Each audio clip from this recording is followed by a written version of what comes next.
تازه خبره د کندوز په ولایت کې د جمعې لمانځه پر مهال پر لمونځ کوونکو چاودنه شوې ده.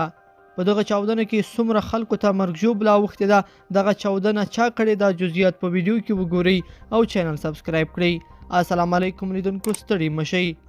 د افغانستان په شمال کې د کندوز په ولایت کې په یو جومات کې د جمعې د لمانځه پر مهال چاودنه شوې ده. ځایي سرچینو ویلي دي چې چاودنه د خان آباد په ولسوالۍ کې د اسداباد په جامع جومات کې رامنځته شوې ده. سره د دې چې تر اوسه پورې د دغې چاودنې په نتیجه کې د رامنځته شوو ځاني تلفاتو دقیقه شمیره معلومه نه ده، خو ځایي سرچینو تر 5 ډیرو کسانو ته د مرګ ژوبلې د اوښتو خبر ورکړی دی.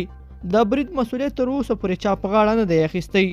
د ویلو ده چې لنډه موده مخکې په پلازمینه کابل کې د عیدګاه جامع جومات په مخ کې چې په جومات کې د فاتحې مراسم دوام درلود، ځانمرګي برید شوی و.